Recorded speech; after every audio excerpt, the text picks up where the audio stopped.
Think about the best day of your life. Really try. You can probably name it. A graduation, a first kiss, a moment where everything felt right. Now think about the worst day of your life. It came faster, didn't it?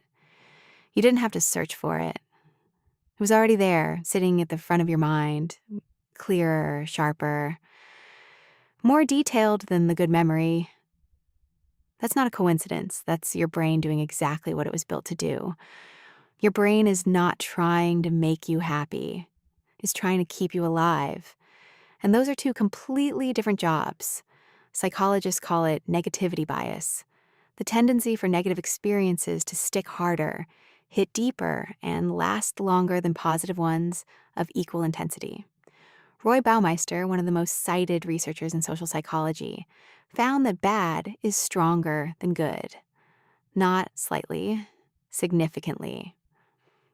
A single bad event requires roughly 5 positive events to neutralize its emotional weight. 5 to 1. That's the ratio your mind runs on. Here's why. Your ancestors didn't live in a world where the worst thing that could happen was a harsh comment. They lived in a world where missing a threat meant death. So the brain evolved a system that screams about danger and whispers about comfort. Comfort doesn't need a follow-up. Danger does.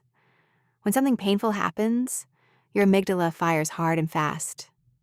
Stress hormones flood your system, cortisol, adrenaline, acting like a chemical highlighter. They tell your memory, this one matters. Write it in permanent ink. Good moments don't get that treatment. Joy doesn't trigger your threat detection hardware, so it gets encoded softly, and over time it fades. Rick Hanson, a neuropsychologist at UC Berkeley, described it simply. The brain is like Velcro for negative experiences and Teflon for positive ones. The bad sticks, the good slides off. You've felt this. 9 compliments and 1 criticism in the same day. By evening, which one is still in your head?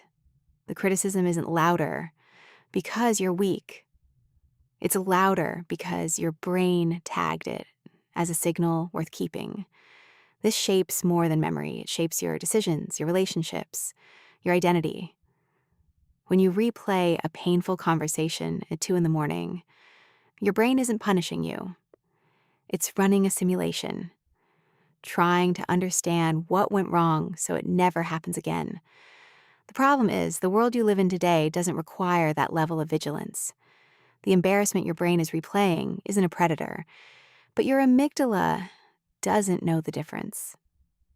Elaine Fox, a professor of psychology at Oxford, found that people vary in their negativity bias based on genetic wiring and early life experience. If you grew up in an unpredictable environment, your bias isn't a flaw. It was an adaptation. It kept you alert. It may have kept you safe.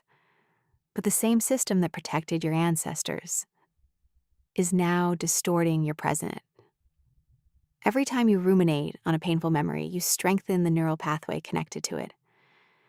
Every time a positive experience passes through your mind without being absorbed, it fades.